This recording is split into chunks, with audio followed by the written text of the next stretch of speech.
it sounds like you do really as well, but maybe without as easier access as how some of the Australian practices are set up. So before we kick off, I'd just like to ask a few questions. Who is confident to know when a dog needs a blood transfusion? Yep, about half. How about getting blood out of one dog and giving it to another? So doing an in-house transfusion. Who could do that pretty comfortably? Yep, probably just over half.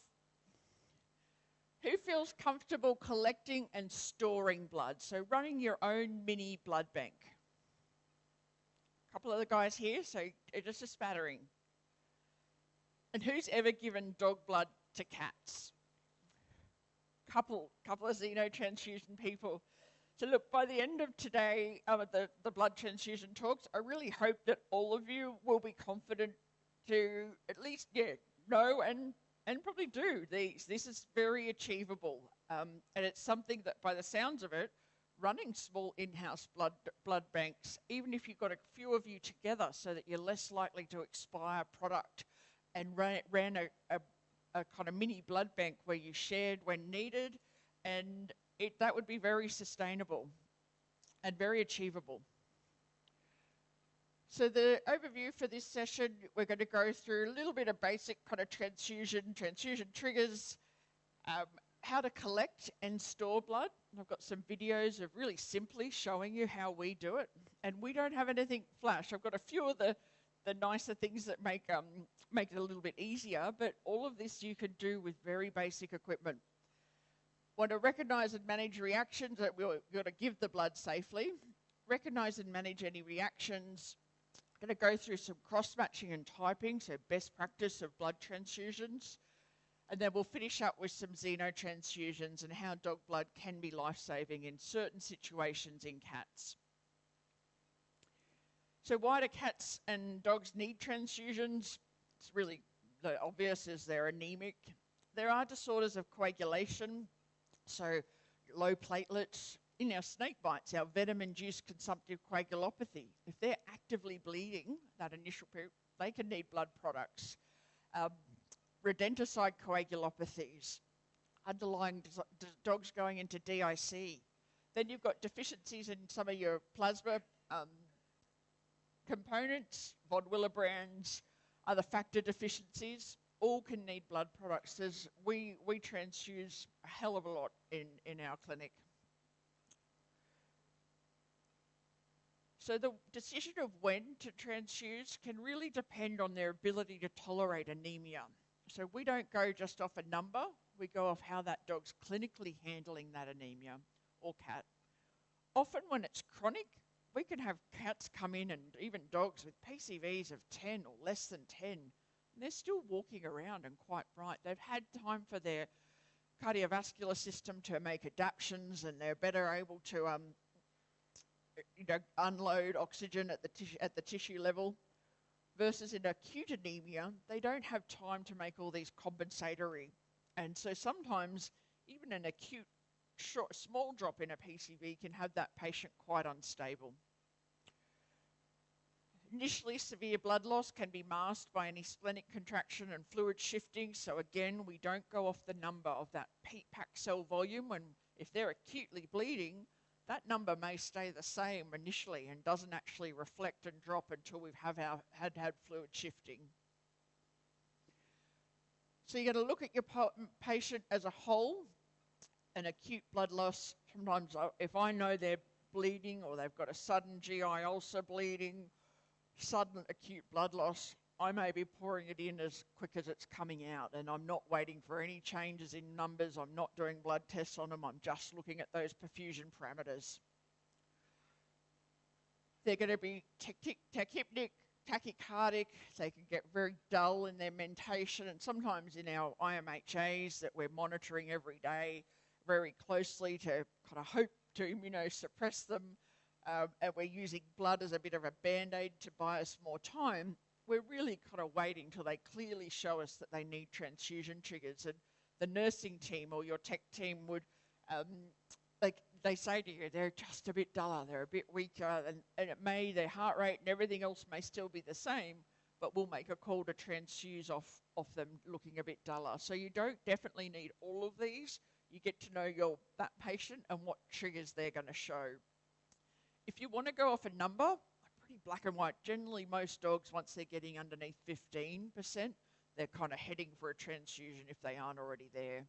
And cats seem to give us a bit more leeway. Cats kind of cut off under 10, but definitely, if a cat's getting to the low teens, they're also generally in trouble. If you have got the ability to measure lactate, it can help you, but sometimes I find it's quite a late marker. By the time their lactate's going up, they're really in trouble.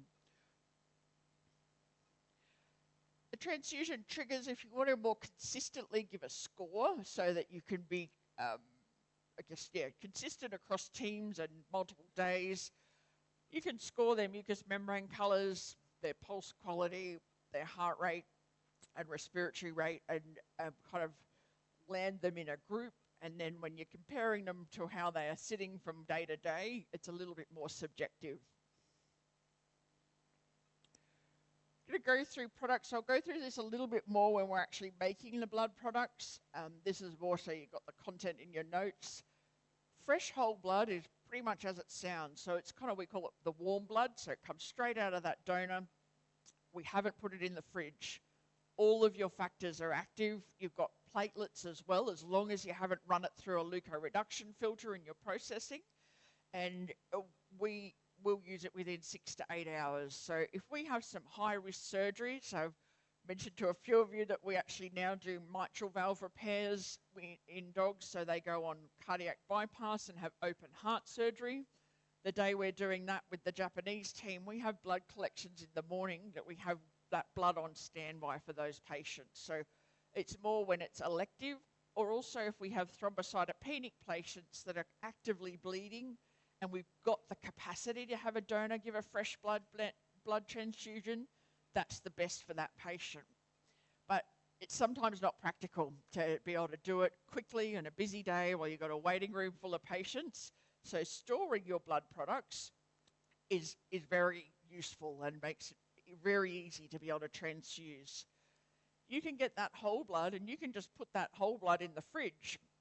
If it's just with your standard anticoagulant, they do say anywhere from 21 to 28 days, but I'm going to talk to you a little bit more about getting up to 42 days with a cell preservative.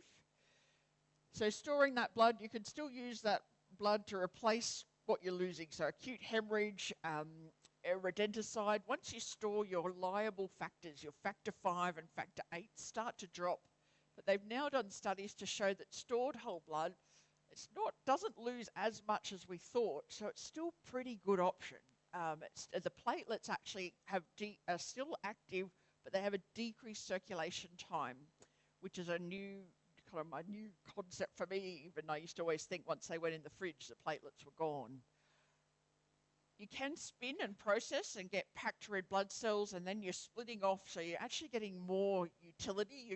I find we use it across a lot more patients because some patients just need plasma.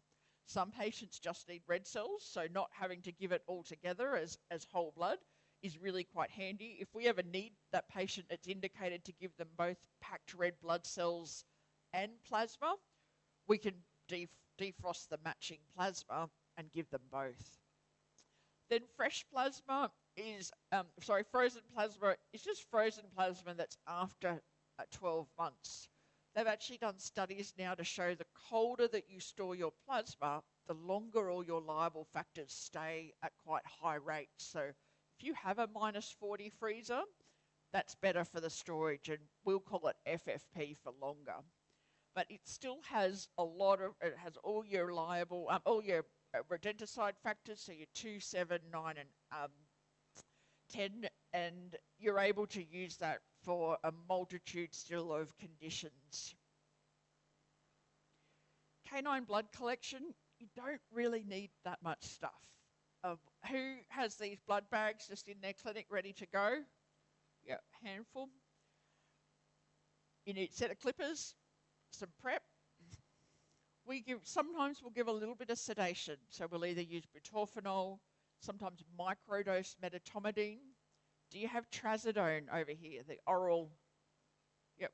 So trazodone's quite nice in the donor because you can give it the hour beforehand. They come in just a little bit more chilled out. Most of our donors, we select donors that don't need to be sedated. If they're really anxious and scared in the hospital, they're not a suitable donor. We've got to make this as pleasant and as kind as possible. Our donors, you'll see a live donor. I've got a video of one. They love coming in and donating at our hospital. If you've got a rocker, this is great, but you don't need this. You could use a set of baby scales and you just tap it with your foot as it's collecting, or we have someone who gently agitates it, or even just a set of kitchen scales. So these rockers, it'll rock and weigh at the same time. I actually got that quite cheaply from China. You know, you don't have to spend a lot of money to set a blood bank up. But definitely anything just to weigh the blood bag is fine. Generally 1 gram equals 1 mil is how we kind of roll. If you want to be tying off your bag once you've collected into it, these little crimpers, you could get them for, they're about 180 Australian dollars, so I don't know how much. So it is a little bit expensive, but once you've got them, you've got them to stay, and the crimps go on and that seals the bag off. We have a heat sealer, which, you know, we pop the tubing in and it just seals it for me, and then I can snap it. It's very convenient. I didn't have it initially when I first set the blood bank up. I was actually tying knots in the bag, which is something that you guys can very easily do. You don't need anything. I did ask ChatGPT to give me a list of the suppliers for blood bags in India, and I was very impressed when it gave me all of these. The 2 big ones that I've dealt with in Australia, and I'm very happy with the quality of their bags, are Terumo and the Fresenius, sorry. It looks a bit daunting when you see all the different options, and there's multiple different options of collection bags. And so I thought I'd just quickly go through and show you the basics. It doesn't matter which supplier you're getting them from, they'll have a similar concept. So you can just get a single bag where you've got CPD, so that's your anticoagulant in it.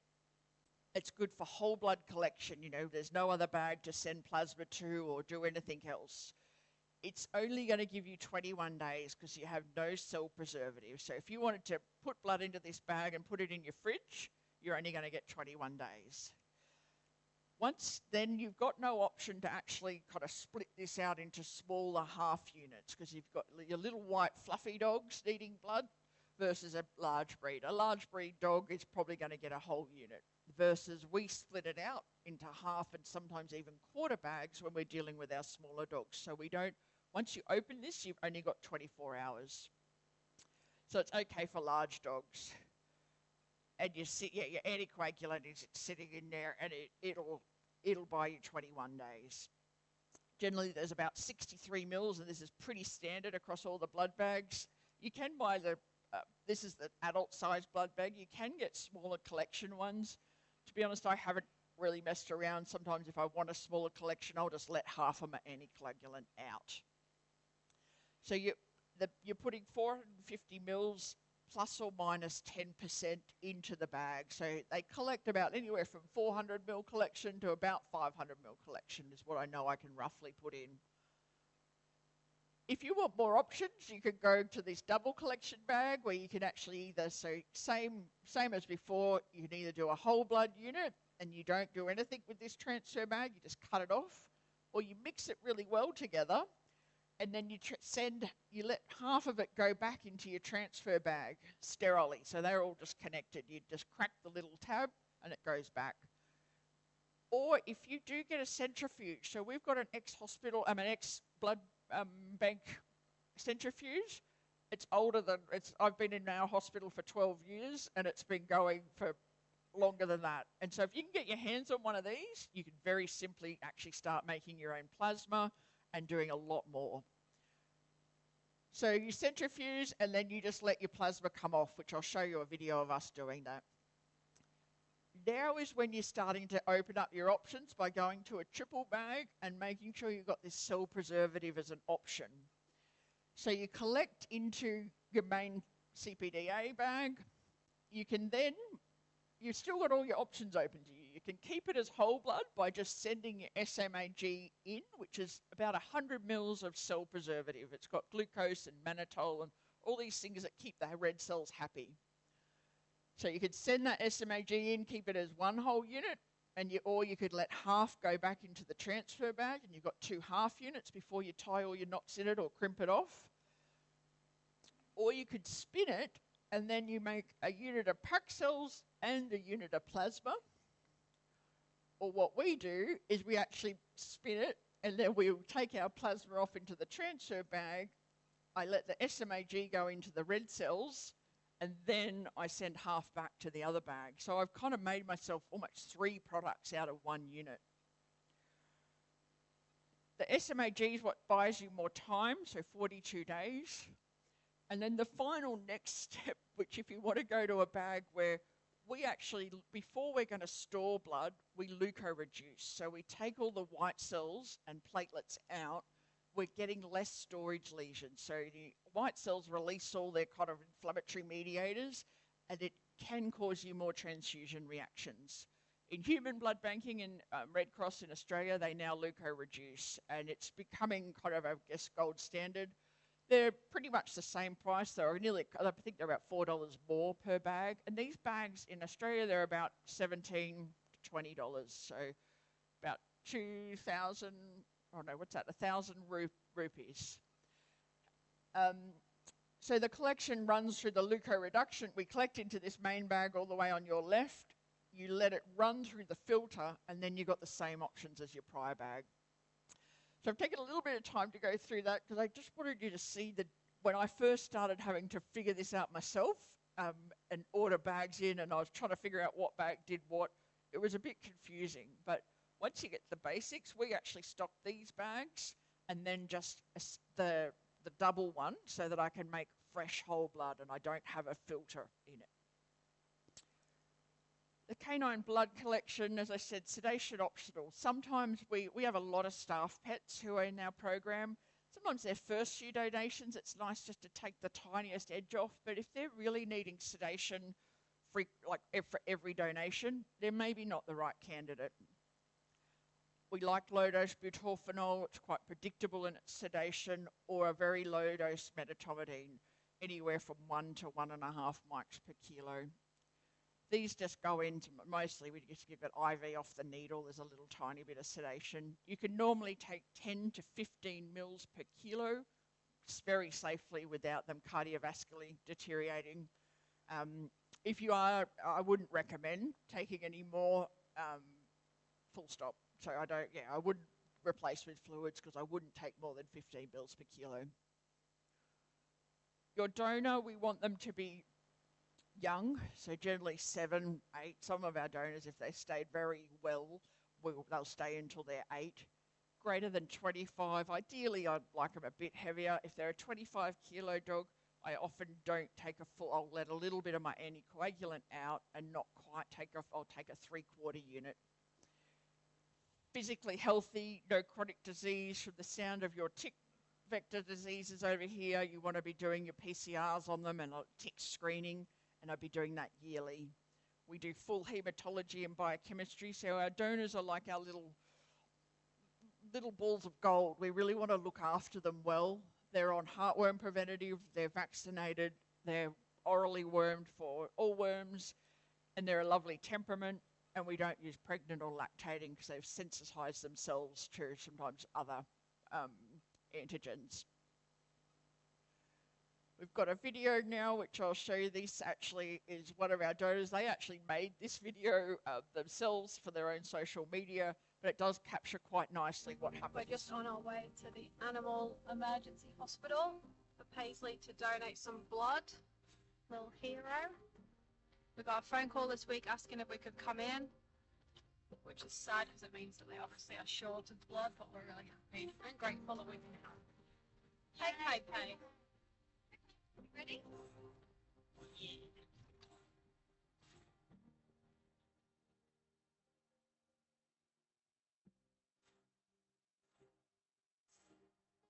Our nurse who runs our blood bank, she often works night shifts, so she will sometimes have a collection come in before she's starting a shift. Then she'll process it throughout, so that's why it's in the evening. Turn down a little bit, just a little bit.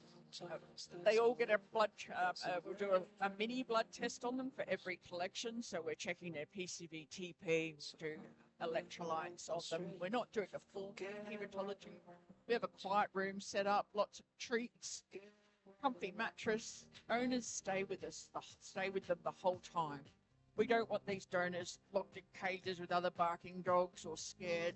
We want this whole process, and we're ready to go. You know, we know we're doing an active collection and plan, so they can have a drink, they get lots of treats and cuddles.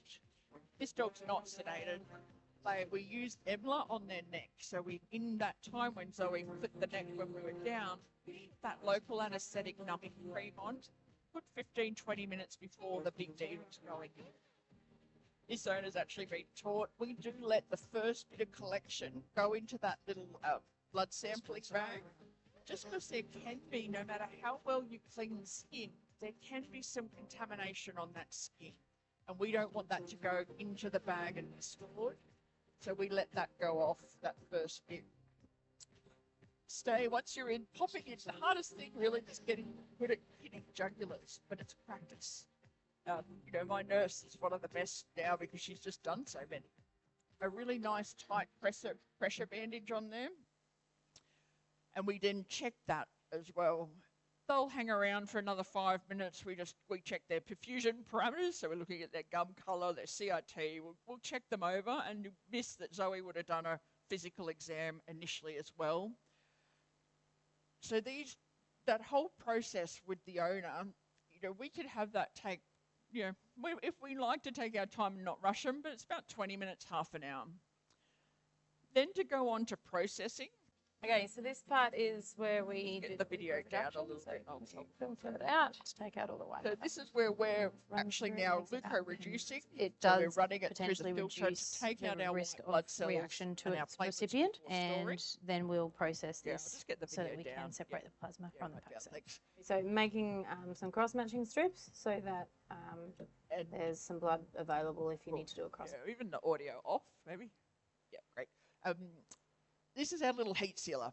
So yes, it's very lovely. And if you go going to set up a blood bank, you know, decide that you really to get into it, I would recommend one that makes everything much quicker, cleaner. You don't get bits of blood dripping and coming onto your bags. These are our centrifuge pots. So you saw how Zoe very carefully rubbed all the other bags we aren't using initially. You've got to make sure you pad them out nicely, because any friction in the spinner, we learnt the hard way a fair few times of having bags blow out in the spinner. This is the old centrifuge. We get it served. I do look after it. We get a rep out to service it every year, but it just goes like the clapper. It's cooled to 4 degrees, so it is already starting to cool it as it's spun. You'll see here, this is how it comes out. And the only other thing you need to be able to do plasma as well in your hospital would be to find one of these old ratchet. This is from a blood bank given to us. Or if someone was quite handy, you could make up something like this. It's just hinged on a spring, and you see it's slowly going to put pressure on that bag so that the plasma runs out into our transfer bag. We use little plastic hemostats so that they are gentler on the bag, but if all you had was a set of metal hemostats, that would be okay as well. The plastic ones are like $10 to buy. You see Zoe's transferred off the plasma. Now we've cut that plasma away, we've dealt with that. Now we're going to put our cell preservative back into our red cells. So instead of only 21 days, we've now taken that to 42 days we can store it for. You gently agitate and mix it, and then we'll weigh all of our units so we know when we're selecting our units, I only need a little unit for this dog, or I want this bigger unit for this dog. Everything gets weighed. The bags weigh about 30 grams themselves, so we just deduct that off, and that's the weight, which is the same as the mils. We quickly write on the bags initially until we go and get them labelled. Each blood donor, we now have this electronified in an app, which I'll show you as well, where all of their collection data and how the collection went, which jugular we used, what their blood test was like. That all now goes electronically. And we've just made these labels up ourselves. This is all something you could do, or you can just write on the bag. We know the type of our blood donors, so negative donors are highlighted green, positive donors are highlighted red. So this is something, and then we have a log, and I'd highly recommend one, you've got to have someone who's a bit tough running a blood bank, because you've got to not let anyone just have a free-for-all and come and get the freshest blood out of your fridge. You've got to use the best in date, so you use the oldest products first. We agitate, it's a shift responsibility to make sure the blood is mixed every day, and we have a dedicated fridge. This is a fridge that we do actually have alarmed, so that if we go out of range or someone leaves a door open, we're going to find out very quickly before all of our blood products come to room temperature. Or if you have a blackout, you can get remote alarming as well. The next best thing is you can just get a little bar fridge. If you're going to do this and store it, having a dedicated fridge where people aren't putting their food in or getting vaccines out of, that blood will store longer and at a better quality. The little bar fridges, you've just got to be a bit careful. The airflow around them isn't as uniform, but it's okay. We set it at 4 degrees, so storing them between 4 and 6 degrees is what the Red Cross does. And this is our frozen plasma. So once Zoe's taken that bag off, we initially lay it flat, so we get a bubble in the middle, because then if the bag's standing up and we have a partial thaw in our freezer, your bubble drops and you know you've had your plasma compromised or had a partial thaw and a refreeze. We then put it into bubble wrap bags so the bags don't chip. You could stitch up some little material bags, you could jimmy something up, or you can, if you can get access to bubble wrap, whatever works. We dedicate and we say blood products only, so keep everyone else away from it. We used to have these old paper registers where every unit would be written in, and then when it's moved out, either moved to another hospital or given to a patient, we log it all. Everything is recorded. I could track every unit. We now have a blood bank app, and this is available. A guy during COVID, one of our interns, saw a need we were transferring bloods between our hospitals, trying to keep track of where the oldest unit was. He had the time and he was quite tech savvy. He developed an app which now does everything for us. We can transfer bags, we can look what our other hospitals have. We have all the donor details in there. So it's something, if you really want to get this going and have a small group of you in your city sharing this, and this logging all the details in this app could be very transparent and very handy for you. Righto, we'll move on now to kind of, you've got the blood out of them and got it stored in whatever way, and whether it is just fresh and ready to go, or whether you have bought one of those bags simply that you can put the SAMG in and get that bag into the fridge.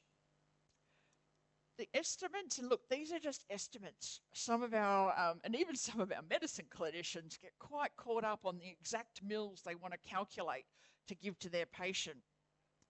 I do a really rough, if you're giving just packed red blood cells, a mil per kilo will increase the PCV by about 1%. If it's whole blood, I double it, because you've only about half of that is packed cells. There's this fancy formula where you can plug everything in to figure out what PCV you want to bring it up to. But to be honest, practically, I just start to a rough mass. If I've got a 10 kilo dog, I'm going to give about 100 mils of packed cells. So it's probably, our units are packs, depends on our collection, how it's gone and what the PCV of the donor has been. Packed cells come out to be anywhere from 200 to kind of 300 mils once they've got the additive in them if we've had a part collection. So I'll either go, right, am I going to give a half unit, a whole unit, or if they're a really little dog, I may even separate out into it. We can actually add a transfer bag and take part of a unit out. So this is probably more practically, what are you going to give? Like, look at the size of your units in the fridge and match something the best you can. If it's FFP or FP, we're going to give 10 to 20 mils for a coagulopathy. So again, I'll round to my nearest bag or use a small bag or a large bag of plasma. They used to say, you you don't use plasma to treat hypoalbuminemia. You can, you just got to give a lot of it. And I'll find, sometimes those quite small dogs, if they've got severe GI disease and their albumin's really low, or, a lot of different conditions I'll go through more in my fluid talk, I will, maybe a unit of plasma given very slowly as a CRI, and I'll definitely notice a difference in their albumin jumping in coming days. So you can give that plasma more slowly. They now have a lot more information around the glycocalyx and how we're actually helping the health of our glycocalyx, which tonight will be fluids we'll go through. And it can heal and can really help with your fluid balance. But once you've got a blood product out and you've got it to room temperature, you should get it in over 4. Sometimes I let it go up to 6, but you don't want to, have it out for 12 hours. The risk of bacterial growth and contamination is real. So we'll change it, and we'll change our lines. If we're going to be continuing on blood products or getting another unit, we'll put a fresh blood transfusion line on as well. How fast are you going to give it? So this is something where, again, who's got all the fluid pumps in their hospital and you can dial your number up versus free dripping? Yeah, there's a handful of people with pumps. You can also do the drip gravity feed as well. So the concept is really to start slow and then speed up. You kind of figure out, get our team, they'll start mil per kilo per hour, then 2 mils, and then we'll figure out how much we've got to get in, and that'll go in over the final 3 to 4 hours. So when gravity feeding, I started doing some cross calculations of drip rates, because we do have blood transfusion pumps, so I'm a bit spoilt. It's really slow. Like a little dog, it was like 1 drip every 30 seconds for a little 5-kilo dog. So just start really slow and then slowly increase. Also, if they're actively bleeding, you're not wrong to get it in quickly. And that's something that I've bolused blood in, where you just get it in as fast as you can if they're actively bleeding and going to die. If you mess around trying to spend an hour to see if they're going to have a transfusion reaction and they're dead by the end of that hour, you're better off bolusing it in. So we'll step through this. Again, some of this more, it's in your notes so you can refer back to it, or if you really want to get into some of the nitty-gritty, there's a lot of good transfusion textbooks or notes online. There is different blood groups. In our canine groups, the ideal is to type and then cross-match prior and have a general understanding of different blood groups of your dogs and cats. But if death is your other option and you only have this one donor that you can get in, blood out of one dog into another dog, especially first time round, you generally get away with it. And you can even give dog blood to cats, but you only do it once. I'll go through that at the end. DEA 1.1 is your most antigenic type in dogs, so that's what we're testing for, whether they've got that or not.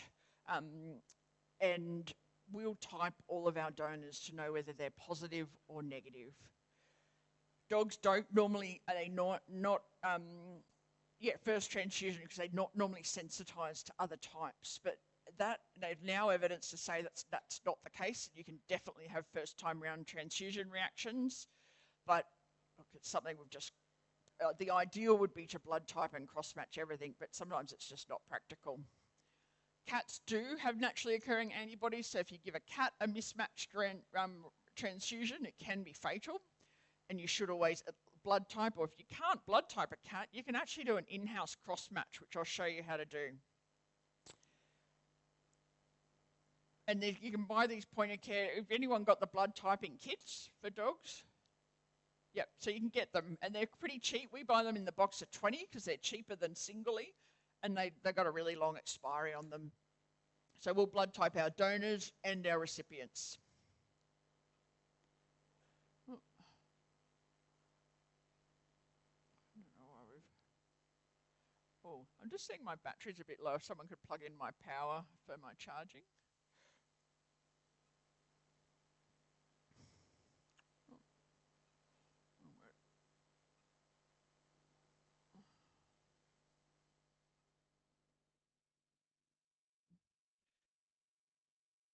Okay, so pretty much the concept is if you've got a negative donor, that can go into negative or positive dogs.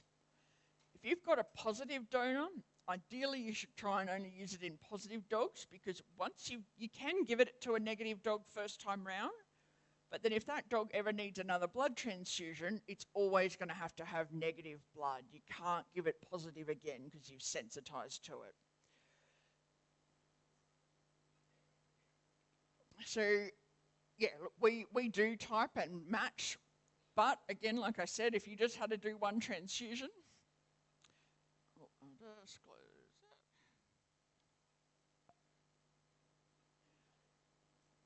Sorry, it's just not liking it. You can do major and minor cross matches in-house very easily. And you're looking at the effect for the major cross match, which is what you really want to know what's going to happen, is what is that recipient serum going to do to the donor red cells. So they're the red cells you imagine you want them to stay happy and stay active in that recipient once you give them.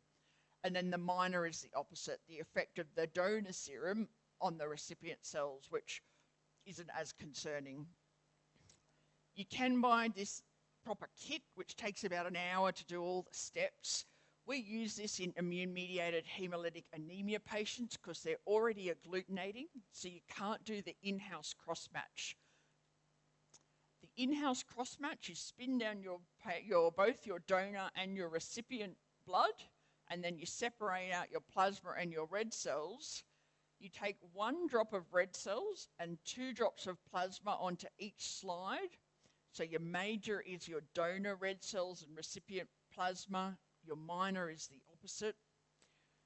And then you do a control, because in an IMHA, they're already agglutinating. So you'll see you can't really compare to that. And this is what you get. If it's incompatible, it all globs up. You can really obviously see it's not happy. So that's an incompatible match. And this is what we'll do that quickly. And we've done that with not much equipment. I'll put it under the microscope as well to see if there's any, because you look for macro agglutination and micro. So we're getting our patients ready to get the blood into them. We're going to have a dedicated IV line. We're going to make sure that's not, it's all well connected. So many times we've given a blood transfusion and then unwrapped and there's blood everywhere, or the IV wasn't quite in. Really be specific about that IV you're going to be putting blood through.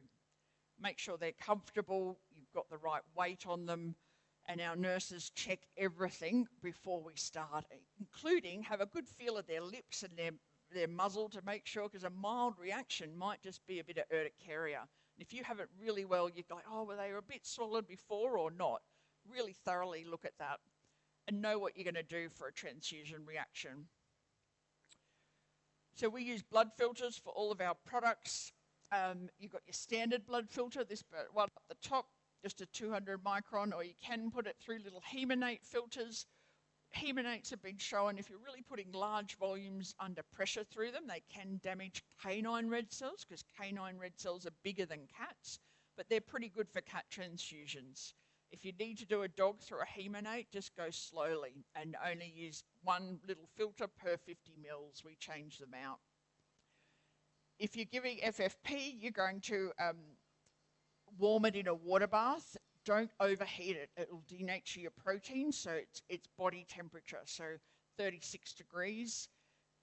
If you're using a pump, don't put it through your standard fluid pump, which will crush all the cells. You need a pump to say that it's been tested for blood, and it won't do that peristaltic motion on it. So this one down on the bottom left goes a little kind of pool, I guess, that the blood comes into and gets pumped through, but it's not crushing the cells.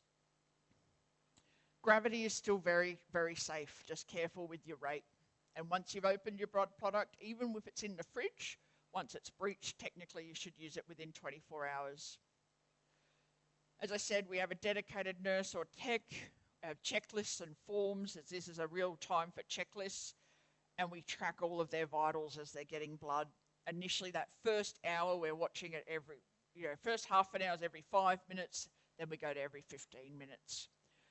We normally, if we've got a monitor, hook one up because it's just easy. You can be doing something else and I'm watching that patient. But for the first hour, generally, we've got someone sitting with them.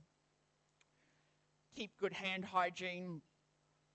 The transfusion reactions, just through the sake of time, I've put them in your notes, kind of knowing we wouldn't get to really go through them. There's a range of different transfusion reactions. Pretty much, if your patient has any sign of heart rate going up, getting swollen, low blood pressure, poor perfusion parameters, so you're looking at their gum colour and their CRT and their heart rate. If anything's changing, stop. You just stop and you'll reassess and figure out what's going on. They may need to have some resuscitation. We might give them a crystalloid bolus if their blood pressure's dropped, and you'll look for, are they breaking those red cells up? What's happening? We may send a sample from the bag off to make sure we don't have bacterial contamination, and we'll support that patient varying levels. And we'll recheck all of our typing and cross-matching. So the last few minutes, I just want to go through a xenotransfusion. So this is a xenotransfusion, purely means transfusion from one species to another. So it could be human blood to an animal or vice versa, but our common one is dog blood to cats. It provides oxygen carrying capacity, but it's only for a very short time, days. Cats aren't sensitized initially to dog blood, but their immune system very quickly turns on and it gets real.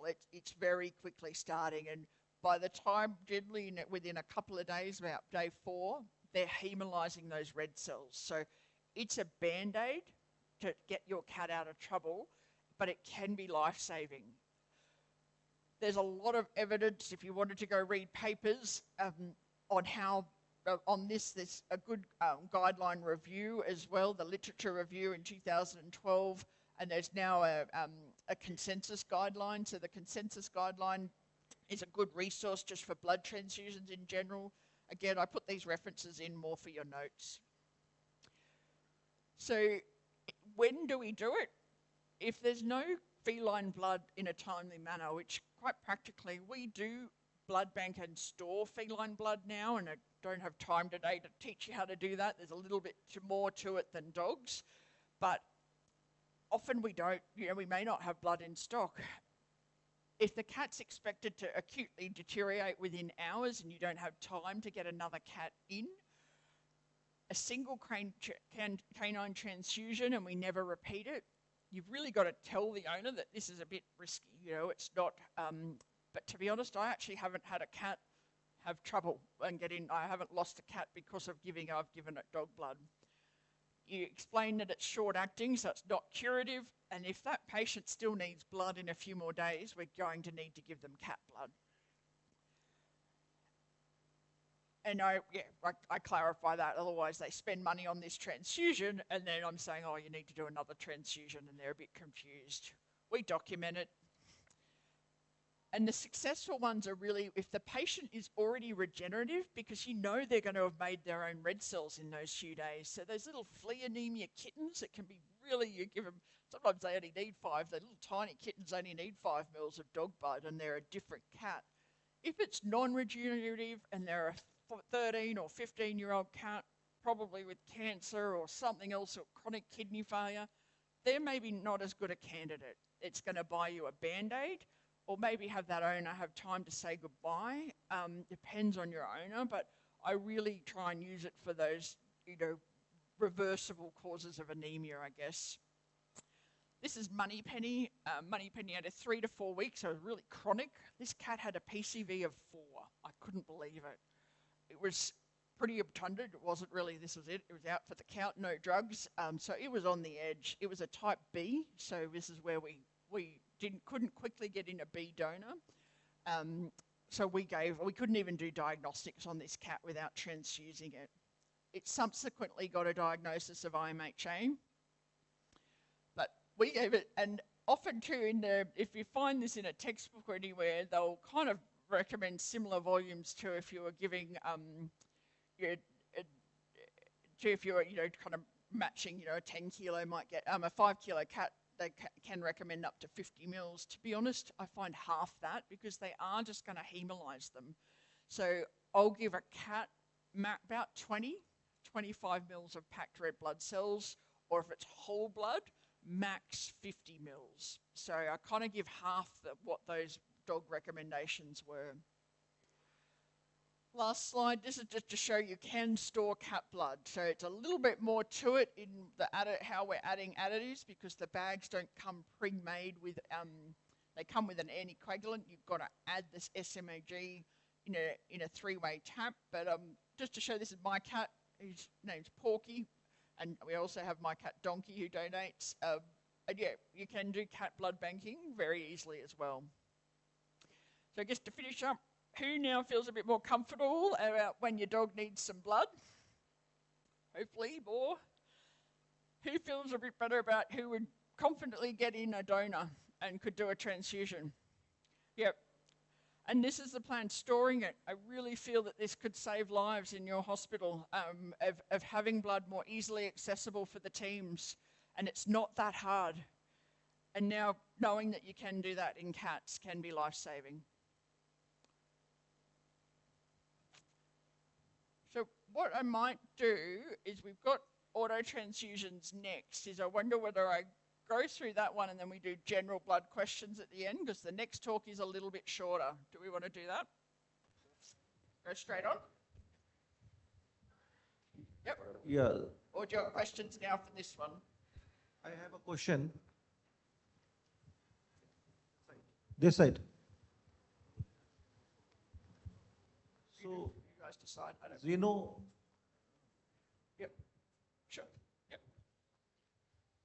Okay. Yep. We've got some questions. Xeno transfusion is only one way, from dog to cat or from cat to dog also? I've never done it the other way around, because cat blood is. If a cat is weighing around 6 to 8 kgs, can it be given to a puppy? Oh, that's a good question. I've never done it that way. Technically, yes, I guess. I think I've never seen it done that way, because cat blood is so much. Compatibility should be from the both sides, no? Yes, I think so. I haven't done it that way, but I'd have to get back to you. But normally cat blood is so much harder to get. Dog blood is so much easier getting in a dog donor, unless you had a clinic. In some emergency cases, if the owner has a cat, Yeah, as sure. well as he has just acquired a puppy, Yeah. and puppy falls sick because of any viral infection and needs blood, Yeah. so it can be given, vice versa.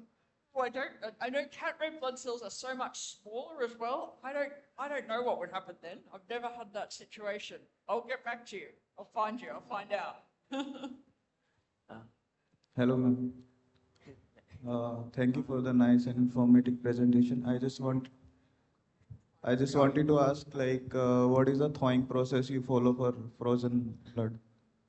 For frozen blood? Yeah. Yeah, so in the military, they are doing this. They use a glycerol base, so the red cells have to tolerate being frozen without bursting and thawing.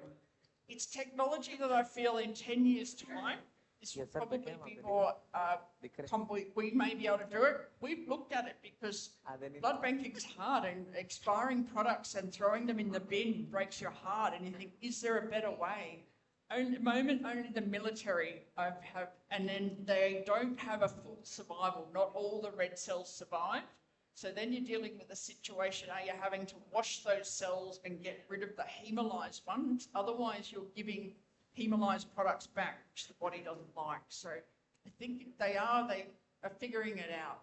But Thank you. yeah, in plasma they have freeze dried, but not commonly in red cells.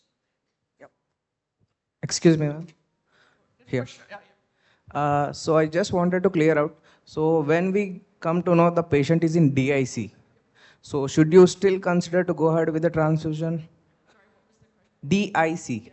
So that D-dimer got elevated. So, but the patient is getting critical and it getting hemolyzed again and again. So do you consider going ahead with the transfusion for that patient, or what? Once they're really sick, septic, going coagulopathic, they're getting petechiae everywhere, and they're just dying in front of you. If if you can get in fresh whole blood, because you've got everything, you're giving packed cells, clotting factors, and platelets, that's ideal. Your next best would be giving packed cells and plasma matching. In humans, they do TEG, so they do thromboelastogram, and they get a lot more tailored. What component are they replacing? And they do a lot more component transfusion medicine. They'll give, platelets here, some cryoprecipitate here, and we're not at that stage yet of having all those options to us. We're doing more and more in-house thromboelastogram, so they're getting little benchtop ones that can tell you a lot more about what that patient is deficient in and what you should be replacing. But at the moment in our hands, we're guessing a bit, really. And one more question. So there is a new thing called Hemopure. Yeah, synthetic oxygen carriers. So have you heard about it? Can we do it in small animal practice? When I very first started practice over 20 years ago, they used to have oxy blood, and it was a synthetic one. We used it a little bit back then. In Australia, we don't have anything on the market. We had a company contact us to try and do some clinical trials on one of these synthetic products. We don't have them, so I can't really comment. I think if you've got a patient that's dying and needs oxygen carrying capacity, it's better than not having it. So I think there's a place for them if you don't have blood products or you can't run a mini blood bank like this. And what's your approach in a patient having IMH? Because when we do a cross matching in that patients, everything comes out to be incompatible. That's where that kit, I only briefly showed it, when you get these slides, you can buy a cross-match kit which washes the red cells, and you'll get a compatibility or not by having washed red cells, because you don't have them already agglutinate in there. So there's a kit, that's what we now IMHAs, we run the kit, which is costs the owners $200, because we have to buy the kit and then the time of about an hour to run it. But that's how we cross-match our IMAA with a cross-match kit. You just like the same place you're buying your blood typing kits, they would sell the Alvedia cross-match kit. There's a picture of it in the talk. Yeah, thank you. Excuse me. If the donor is not available, can we give human blood to dog, ma'am? I've heard of that done once before, yes. So I've had a colleague, I won't give his name out, who has done that many years ago in a life-saving situation. I wouldn't commonly recommend it, but I have heard of it. So, yeah, I'll find out a little bit more. I'm intrigued about cat blood back. I've never been asked that, but definitely getting some friendly dogs, staff dogs, we have our donors, they just want to come and donate their clients or their people who have found us and know that we run a blood bank. You put a flyer out or something out on social media, they line up wanting to help. Yeah, I have questions. We do quite a lot of hemodialysis, especially for the CRF patients. So we do blood transfusion. So what do you indicate to do blood transfusion first or at the time of hemodialysis? We do use especially in the time of the hemodialysis only. Yeah, sorry, just the question again. So can we do transfusion at the time of hemodialysis, or you need at some time before hemodialysis? Normally we do it with the machine, hemodialysis machine only. So you're using the hemodialysis machine to Yeah. collect the plasma? Correct. Yeah. That's how one canine blood bank in Australia, that's how they make their plasma through him. They use the machine on them. At the end, they skim off some red blood cells and take a partial unit of red blood cells as well. So, and are you doing hemodialysis on patients who need it as well? Yeah. Yep. Yeah. So, and if they're needing to be replaced with new plasma, you just have your blood bank with multiple different units. You're going to give them as many units you need back to do a plasma transfer. Okay. Yeah. Thank you. Yeah.